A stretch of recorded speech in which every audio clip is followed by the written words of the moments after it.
इसी तरह जिस तरह आप फरमा रहे हैं सर, कहा यह जाता है कि 65 की जंग में एक इंडियन जो चीफ मिनिस्टर थे वो भी पाकिस्तान देखने आए थे, या शायद लाहौर वो ब्रेकफास्ट करना चाहते थे। वो क्या किस्सा है?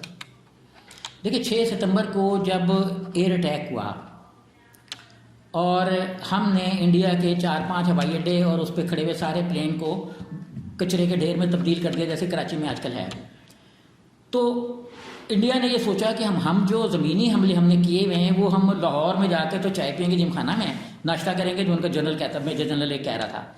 लेकिन जब यहाँ से अटैक हुआ, हमारी तरफ से जब जवाबी हमला हुआ, तो वो उनका जो मेजर जनरल साहब जो लाहौर के जिमखाना में चाय पीना चाह रहे थे, वो अपनी फ़ौज को छोड़ के भाग गए। इंडियन चीफ मेजर जनरल जो थे वो अपनी फ़ौज को छोड़ के भाग गए। अच्छा, उधर सारा सिग्नल फैला हुआ था। तो आपको पता है गुजरात, जो इंडियन गुजरात है, उसके लोग कितने ज़हीन नहीं होते, मोदी साहब उसकी कलामत हैं। तो उसी के चीफ मिनिस्टर थे एक मेहता बलवंत राय साहब, वो चीफ मिनिस्टर थे गुजरात। वो चीफ मिनिस्टर थे। उनका ख्याल था कि लाहौर फतह हो चुका और मैं जाकर नाश्ता करूं, तो मैं भी नाश्ता कर लेता हूँ। उन्होंने अपनी बेगम को पकड़ा और जहाज में बैठ गए। जब जहाज में बैठे हमारी सरहद में आए तो गिरा लिया हमने। अच्छा, तो अब ये है कि वो बहरहाल एक इंडियन मीडिया 16 सितंबर का ये इंसिडेंट था। इंडियन गवर्नमेंट ओन करती है इस चीज को? इंडियन गवर्नमेंट ये कहती है कि तैयारा हमारे लेन उसमें था, एरिया में, तो पाकिस्तान ने गिरा लिया। अच्छा, तो अब ये तो सारे कहते हैं। देखिए, हमारा अभी वज़ीर आज़म आज़ाद कश्मीर सदर या वज़ीर आज़म का मैं बोल रहा हूँ, तो उनका प्लेन था, तो इंडियन ने उसको मारने की कोशिश की थी, जो उनका निशाना खता गया था। जी जी। हालांकि वो हमारी अपनी एयर उसमें था, हदूद में। तो इंडिया ने एक्चुअली उसका हो सकता है कि वो चलाना चाह रहा हो। अब इंडिया ये समझ रहा है कि उसके पायलट जो बड़े कोई ज़बरदस्त पायलट हैं। अभिनंदन का वहाँ पे अभी एक कार्टून भी बना हुआ है कि उन्होंने कहा कि जी पायलट को, अभिनंदन के दरबारा नौक हुआ के बाहर, आपने तुम्हारी एक वीडियो बनानी है तो साथ पाकिस्तान जाना है। तो वो कहता अभिनंदन अभी तक तो पुराने सदमे से नहीं निकला, तो पाकिस्तान क्या जाएगा।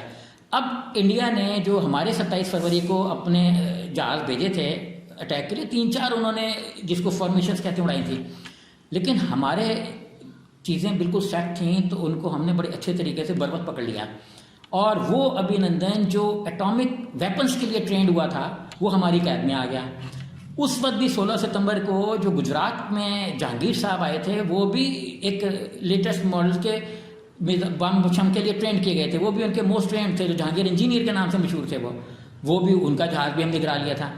तो हम साबित ये करना चाह रहे हैं कि टेक्नोलॉजी अपनी जगह है। इंडियन कह ले कि उसके पास फलानी गन है, लेकिन पीछे टेक्नोलॉजी भी लड़ रही होती है। जो इंडियन आर्मी चीफ बिपिन साहब रोज़ खड़े होते हैं और हवा से उड़ जाएंगे, तो लेकिन उनको ये समझ लेना चाहिए कि पीछे बंदा भी लड़ रहा होता है, सिर्फ जहाज या कोई बम बारूद नहीं लड़ रहा होता। अभी मैं आपको एक और बात बता दूँ। मेरा 2000 पे उन्होंने मिटियोर नामी एक मिसाइल फिट करने की कोशिश की। कई बिलियन डॉलर का ये प्रोजेक्ट था इंडिया ने। जी हाँ, इंडिया ने। और उनका ख्याल था कि हम इस पे ना उड़ा लेंगे और पाकिस्तान को उड़ा लेंगे, एटमी हथियार उनको कैरी कर लेंगे। लेकिन बाद में पता लगा कि ये तो इस काबिल ही नहीं है। अब वहाँ पे ये खौफ है कि अगर हमारे पास फ्रांस से फलाने प्लेन होते, तो जैसे हम बचपन में कह रहे हो, तो यार मेरे अब किया तो मैं ये कर दूंगा, या मेरे पास ये होगा तो मैं ये कर दूंगा। एक्चुअली इंडिया अब अपने वो आंसू पोंछना चाह रहा है कि हम ये जो है, ये अपने फलाने प्लेन जो हमें फ्रांस से मिलेंगे उसके साथ सेट कर लेंगे, और फिर हम 1500 किलोमीटर के रेंज में मिसाइल किसी भी, ये जो मिटियोर जो कह रहे हैं कि उसका कोई तोड़ नहीं है, ना चाइना के पास है ना पाकिस्तान के पास है। अब वो हमें डराना चाह रहे हैं। अब अगर ऐसी चीज़ों से हम डरना शुरू हो जाते तो हम 65 की जंग तो बुरे तरीके से हार गए होते।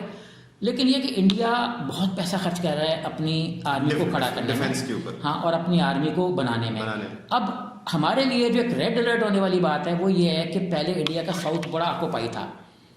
सारे साउथ में मिजोरम, नागालैंड और जो ये तमिलनाडु का सारा एरिया था ना, ये बहुत ज़्यादा क्राइसिस में था, और इंडिया को वहाँ पे 7-8 लाख जो है फौज रखना पड़ रही थी। कश्मीर और वो दोनों बैलेंस थे।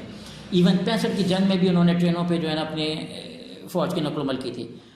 अब इंडिया का साउथ पहले के मुकाबले में निस्बतन सेफ़ है। सेफ मीन्स कि वहाँ जो उस वक्त ट्रेजेडीज हो रही थी, हाँ, वो पूरी वॉर हो रही थी, उन्होंने जंगल में अपने आदमी घुसा के तो मार दिए सारे मिजोरम के, और जितने भी कबाइल थे उनको नीस्तो नाबूद कर दिया। इंटरनेशनल मीडिया तो खामोश है ना, वो तो हमारा कहीं एक कुछ हो जाए तो सारा वक्त चलता रहता है कि फलानी एक के साथ ये हो गया। लेकिन वहाँ तो पूरे कबाइल का उन्होंने सफाया कर दिया, जिनका नामो निशान नहीं है, और इंसानी हकूक़ के सारे इदारे जो हैं वो माफ़ कीजिएगा भंग पी के सोए हुए हैं। सर बहुत शुक्रिया, आप तशरीफ़ लाए, मैं बहुत शुक्रगुजार हूँ। नाजरीन, आपने शोएब मरगूब साहब की बातें सुनी और आई होप कि कश्मीर के ऊपर बहुत सारे कॉन्सेप्ट्स जो हैं वो आपके क्लियर हो गए होंगे। हम इसी तरह इंटरनेशनल और नेशनल इश्यूज़ के ऊपर शोएब मरगूब साहब के साथ अपने सेशन को जारी रखेंगे। Keep watching straight away with Hamid Bahlol only on IGS news.